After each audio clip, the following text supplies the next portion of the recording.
ঝাড়গ্রাম শালমহুলের জঙ্গল, লাল মাটি, ছোটোখাটো পাহাড়, নদী আর ঝর্ণার যদি মিশ্রণের কথা বলা যায় তাহলে তার প্রকৃষ্ট উদাহরণ হলো ঝাড়গ্রাম। কেন জানি না, আমাদের ভ্রমণ পিপাসুদের কাছে এই নামটা অতি প্রিয়। একটা সময় এই এলাকাটি আমাদের মনে ভীতি সঞ্চার করলেও আজ কিন্তু আপনি একাই বেরিয়ে পড়তে পারেন এই ঝাড়গ্রামের উদ্দেশ্যে। যদিও শীতকাল ভ্রমণের আদর্শ সময়, তবে এই ঝাড়গ্রামের বেলপাহাড়ি বলুন বা কাঁকড়াঝোড়, যাই হোক না কেন, এর রূপ দেখার জন্য কিন্তু আপনাকে বর্ষাতেই আসতে হবে। আর সে কারণেই আমাদের এবারে বর্ষাতেই আগমন। গত রাতে অভিজিৎ আর আমি বাইক নিয়ে বেরিয়ে পড়ি এই অরণ্য সুন্দরীকে চাক্ষুষ করার জন্য। এখন সময় রাত প্রায় 2টো বাজে, 2:11। আমরা এখন রয়েছি গজাশিমুলে, সামনে লোধাশুলি জঙ্গল। এর আগের বারে কেউনঝড়ে যাওয়ার পথে আমরা দাঁড়িয়েছিলাম ঠিক এই দোকানটাতেই, মাছ স্টল। তো এবারও দাঁড়ালাম গজাশিমুলে, এক পোস্ত চা খেয়ে নিলাম আর তারপর রওনা দিলাম এখান থেকে প্রায় 55 কিলোমিটার দূরে আমাদের প্রথম ডেস্টিনেশন তারাফেনী ব্যারেজের উদ্দেশ্যে। আর সামনেই রয়েছে ঝাড়গ্রাম রেল স্টেশন। এটা হলো ঝাড়গ্রাম রেল ফ্লাইওভার, আর ওই দেখা যায় দূরে Jhargram rail station. Jhargram town cross করেই আমরা এগিয়ে চললাম জঙ্গলের মধ্যে দিয়ে, শুনশান রাস্তা, কেউ কোথাও নেই, রয়েছি কেবলমাত্র আমরা দুটি প্রাণী ও আমাদের বাহন। সকলকে সুপ্রভাত জানিয়ে আজকের দিনটি শুরু করলাম। এই জায়গাটি তারাফেনী ব্যারেজ থেকে মাত্র 1 কিলোমিটার দূরে। আজ 5 জুলাই 2024। এখন রয়েছি বেলপাহাড়িতে, আর এটা হলো তারাফেনী ব্যারেজ। আজকে আমি একা আসিনি, আমার সঙ্গে রয়েছে অভিজিৎ। আমরা দুজনে বেরিয়েছি গতকাল রাতে, সেটা আপনারা আগেই দেখেছেন। এই হলো তারাফেনী নদী, এটা হলো 6 নম্বর লক গেট। 5 নম্বর লক গেটটা খোলা আছে, আপনাদের দেখাচ্ছি।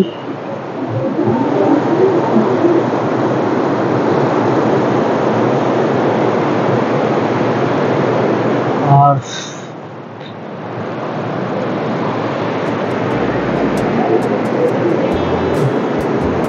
কিছু লোক মাছ ধরতে ব্যস্ত।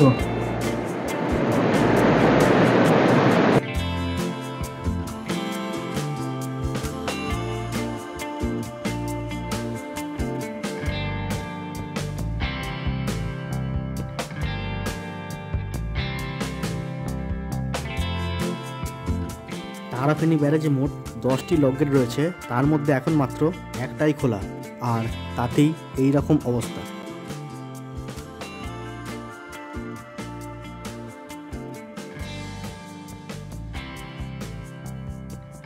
এখান থেকে ঘাগড়ার ডিস্টেন্স হলো 5.5 কিলোমিটার।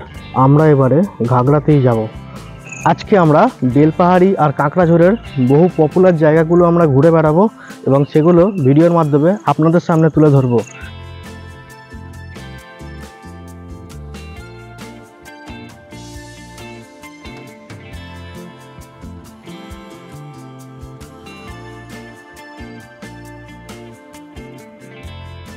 চলে এসেছি ঘাগড়া পিকনিক স্পটে। এই হলো ঘাগড়া পিকনিক স্পট, আর এই সামনেই রয়েছে তারাফেনী নদী। আর তারাফেনী নদী থেকে বাম দিকটা কিছুটা গেলে এই পোর্শনটা খুব সুন্দর একটি স্পট রয়েছে। চলুন আপনাদের সেই স্পটটাতে আমি নিয়ে যাই। সামনেই নদী বয়ে চলেছে আর এখানে একটা বিশাল বটগাছ রয়েছে। আমরা যাব এই বাঁ দিকের পোর্শনটায়।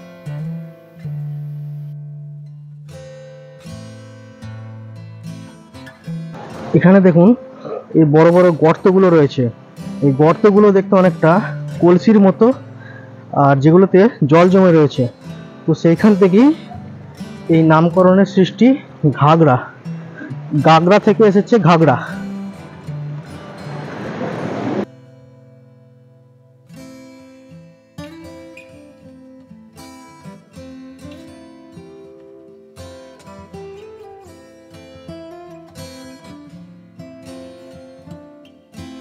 অ্যাকচুয়ালি ঘাগড়া নামে দুখানা স্পট রয়েছে। একটা হলো আমাদের বেঙ্গলে, যেখানে আমি এখন রয়েছি, আর একটা হলো ঝাড়খণ্ডে। ঝাড়খণ্ড সীমানার ঠিক কাছাকাছি, ঝাড়খণ্ডের মধ্যেই পড়ছে। তো ওটা হলো ঘাগরা ওয়াটারফলস। বেলপাহাড়ি এলে কিন্তু এই জায়গাটি একদম মিস করবেন না, খুব দারুণ একটা জায়গা। এখানে জঙ্গলের ময়লা এসে আটকে রয়েছে, ডালপালা পাতা টাতা এসব আটকে রয়েছে।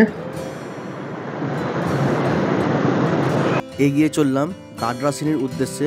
তবে যাওয়ার পথে বেলপাহাড়ির ফেমাস কাঁচা লঙ্কায় গেলাম ব্রেকফাস্টের জন্য, কিন্তু দোকানটি বন্ধ থাকায় ঠিক এর উল্টো দিকেই হোটেল অভিনন্দন অ্যান্ড রেস্টুরেন্টে ঢুকলাম এবং এখানেই আজকের ব্রেকফাস্ট করলাম।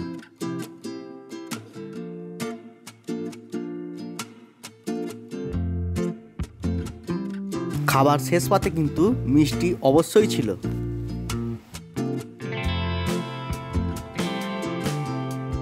আমাদের যাওয়ার কথা ছিল খান্দরানি লেকে, কিন্তু আমরা চলে এসেছি গাডরাসিনী পাহাড়ে। মোবাইলের নেটওয়ার্ক একদম কাজ করছে না, একটু প্রবলেম হচ্ছে। এবার রাস্তায় যে কাউকে জিজ্ঞাসা করব সেই রকম কাউকে পাচ্ছিও না, পুরো রাস্তাঘাট শুনশান। যাক, এখন গাডরাসিনীতে এসে গেছি, যখন হিল ট্রেক করব। আর আমার পিছনে এখানে একটা আশ্রম রয়েছে, এই জায়গাটা আমরা এটা দিয়ে এলাম। আর সামনে রয়েছে এটাই পাহাড়ে ওঠার রাস্তা, এইদিকে আমরা যাব।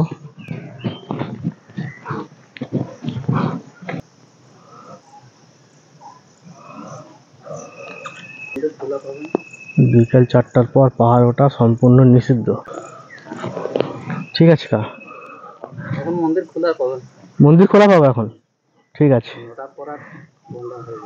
আর এখানে এই কাকা থাকেন মোটামুটি, তো কোনো অসুবিধা হলে উনি গাইড করে দিতে পারবেন। ঠিক আছে কাকা। গাডরাসিনী পাহাড় কিন্তু প্রচণ্ড খাড়াই, তাই নিজ দায়িত্ব নিয়ে উঠবেন, আর সে ভিডিও আপনারা আগে দেখতে পাবেন। পাহাড়ে ওঠার শুরুর দিকে এইরকম নুড়ি পাথর আলগাভাবে রয়েছে, তাই একটু অন্যমনস্ক হলেই পড়ে যাওয়ার সম্ভাবনা কিন্তু প্রবল। আমরা 7:50-এ ওটা শুরু করেছি, কতক্ষণে কমপ্লিট করতে পারি দেখি। পাহাড় কিন্তু প্রচণ্ড খাড়াই। আবারও বলছি, যদি ফিজিক্যালি স্ট্রং হন তবেই কিন্তু গাডরাসিনী পাহাড়ে উঠবেন, নাহলে নিচ থেকে ঘুরে চলে যেতে পারেন। আর একটা সূচনা দিয়ে রাখি, সঙ্গে করে কিন্তু অবশ্যই জল ক্যারি করবেন। পাহাড়ে ওঠার সময় একদমই কথা বলবেন না, তাহলে তাড়াতাড়ি হাঁপিয়ে যাবেন, আমি যেরকম হাঁপাচ্ছি আর কি। অভিজিৎ অনেকটা পিছনে পড়ে রয়েছে, দেখুন অনেক পিছনে পড়ে রয়েছে। আমরা একটা মন্দিরের কাছাকাছি এসে গেছি, এই হলো মন্দির, শ্রীকৃষ্ণের মন্দির এটি, ভগবান শ্রীকৃষ্ণের মন্দির এটি। আর আমরা 7:50-এ শুরু করেছিলাম ওটা, আর এই পর্যন্ত আসতে সময় লাগলো 7:58, মানে 8 মিনিট সময় লেগেছে। কতটা খাড়াই দেখুন পাহাড়টা, পাহাড়ের উপরে দারুণ হাওয়া চলছে, অনেকটা ক্লান্তি দূর হয়ে যাচ্ছে। মন্দিরের পাশেই এই গাছটি রয়েছে, আর এই গাছ থেকে এই ফলগুলো পড়ছে, কি ফল জানি না, না জেনে না টেস্ট করাই ভালো। এতক্ষণ আমরা এই পথে এলাম, এবারে যাব এই পথে। রাস্তা আছে তো রে। এতক্ষণ যে আসছিলাম অন্তত বোঝা যাচ্ছিল কোন পথে যেতে হবে, কিন্তু এর পরে যে যাব আমরা বুঝতেই পারছিলাম না কোন পথে যাব। রাস্তার নামমাত্র কোনো নিশানা নেই, অন্তত এইটুকু বুঝতে পারছি যে এই পথে খুব কম মানুষেরই পায়ের ছাপ পড়েছে। আর এই পাহাড়ের উপরই রয়েছে বাবা ভোলানাথের মন্দির। দেখি এই হচ্ছে রাস্তা, এটা দিয়ে যাই। এবারে এই দিকটাই হবে।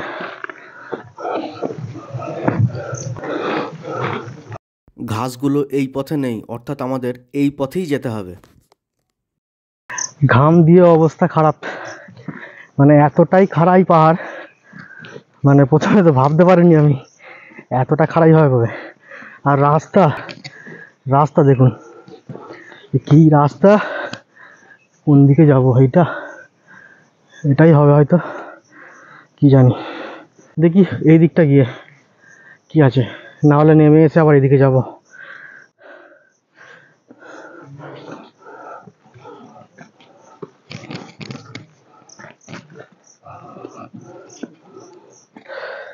ওইখানে দাঁড়া, রাস্তা আছে কি দেখছি। না, এখানে কোনো রকম রাস্তা নেই, ওটাতেই যেতে হবে।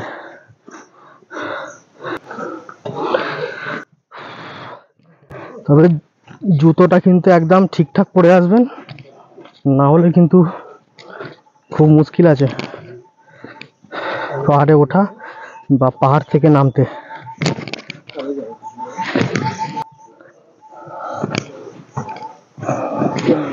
হয়তো কষ্ট হলো একটু উঠতে, কিন্তু এই ভিউটা দেখুন একবার, মন জুড়িয়ে যাবে। আরো উপরে যাব, ওখান থেকে দেখাচ্ছি।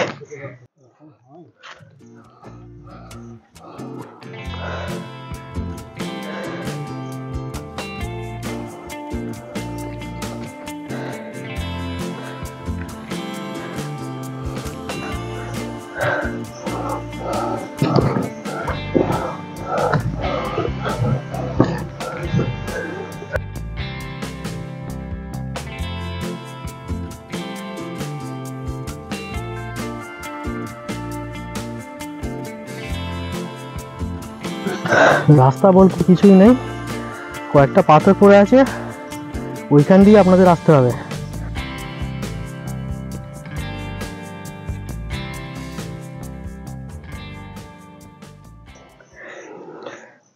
চারিদিকে যা ঝোপঝাড় হয়ে আছে, আর এই যে পাথরের গর্তগুলো, মানে এগুলো খুব বিপজ্জনক।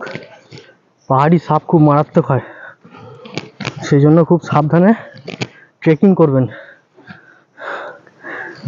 অবশেষে দেখা পেয়েছি ভোলা মহেশ্বরের মন্দির, এই যে সামনে। অনেকটা পরিশ্রম হলো, বাবা মহেশ্বরের কাছে যাচ্ছি বলে কথা, পরিশ্রম তো হবেই। শ্রীকৃষ্ণের মন্দিরটা এইমাত্র খুললেও এটি কিন্তু এখনো বন্ধ রয়েছে, এখনো পর্যন্ত পূজারি এসে উপস্থিত হয়নি। তবে ভিউ কিন্তু দুর্দান্ত ভিউ, একবার দেখুন।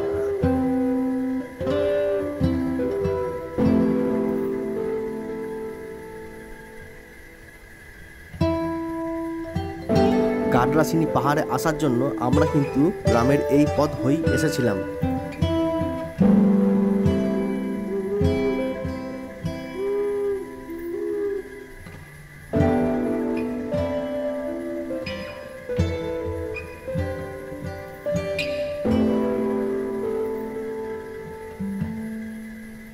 পাহাড়ের উপর থেকে পরিষ্কার দেখা যাচ্ছে দূরের খাদারানি লেক।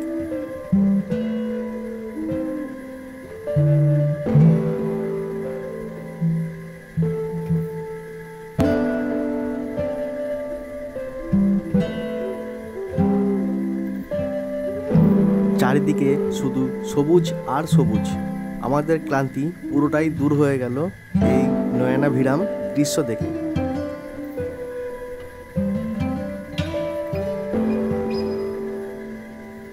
পাহাড়ে ওঠার শুরুতে আপনাদের একটি আশ্রম দেখিয়েছিলাম, এবারে চলুন ওই আশ্রমের দিকে যাওয়া যাক। এখানে কিন্তু জলের কলও রয়েছে আশ্রমের ঠিক সামনেই। আর এই হলো আশ্রম ব্রহ্মশ্রী সত্যানন্দ সন্ন্যাস আশ্রম। তবে এখানে কিন্তু ছবি তোলা সম্পূর্ণ নিষেধ, তাই আমি আর ভিতরে প্রবেশ করলাম না। বেলপাহাড়ি থেকে কাঁকড়াঝোড় যাওয়ার পথে হঠাৎই দর্শন পেলাম একটি ময়ূরের। বেলপাহাড়ি থেকে কাঁকড়াঝোড় যাওয়ার পথে মাকড়ভোলা নামক একটি জায়গা রয়েছে, এই রাস্তাটা কাঁকড়াঝোড় চলে যাচ্ছে। আমরা এই দোকানটায় খাওয়া দাওয়া করলাম, চা, কাঁচা ছোলা শালপাতার বাটিতে।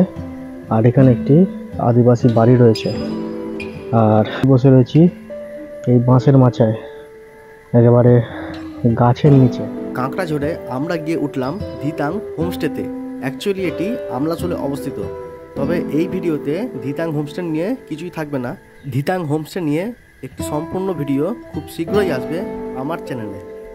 হোমস্টের কাছেই রয়েছে একটি বেদানা গাছ। অজস্র বেদানা ফলে রয়েছে এই গাছটিতে। সারাদিন ঘোরার পর শরীর পুরো ক্লান্ত হয়ে পড়েছিল, তাই রাতের ডিনার ঝটপট সেরে নিয়ে একটি সুন্দর নিদ্রায় মগ্ন হলাম।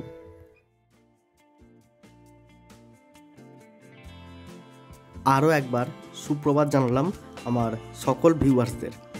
আজকে আষাঢ় মাসের ৩য় শনিবার, চলছে কানাইশোর পাহাড় পুজো। এই কানাইশোর পাহাড় অবস্থিত আমাদের বাংলা আর ঝাড়খণ্ডের সীমান্তে। আজকের গন্তব্য সেই কানাইশোর পাহাড়েই। সেই ভিডিও অলরেডি আমার চ্যানেলে রয়েছে, আপনারা চাইলে সে ভিডিও দেখে নিতে পারেন, অথবা আমি এন্ড স্ক্রিনে সে ভিডিওর লিঙ্কও দিয়ে দেব। দেখতে দেখতে আমরা চলে এলাম কাঁকড়াঝোড়ের বিখ্যাত সেই জায়গা, যে জায়গা আমাদের বাঙালিদের নস্টালজিক বলা চলে। বিখ্যাত সিনেমা চার মূর্তির একটি শুটিং হয়েছিল এই জায়গাতে। কাঁকড়াঝোড় গেস্ট হাউসের কাছাকাছি রয়েছে এই জায়গাটি। তো আপনারা যখনই আসবেন এই জায়গাটিকে কিন্তু মিস করবেন না। আমাদের সকলের প্রিয় টেনিদা, হাবুল, ক্যাবলা আর পেয়ালাকে যখনই দেখবেন আমাদের ছোটোবেলাকার অনেক কিছুই চোখের সামনে ভেসে উঠবে। গতকাল খুব সকালে আসায় এই রেস্টুরেন্টকে আমরা বন্ধ পেয়েছিলাম, তাই আজকে আর সেই সুযোগটা মিস করলাম না। এখন বেলপাহাড়ির ইন্দিরা চকে রয়েছি, আর এখানকার ফেমাস রেস্টুরেন্ট কাঁচা লঙ্কায় আজকে আমরা খাওয়া দাওয়া করব। এই হলো রেস্টুরেন্টের ভিতরের পরিবেশ।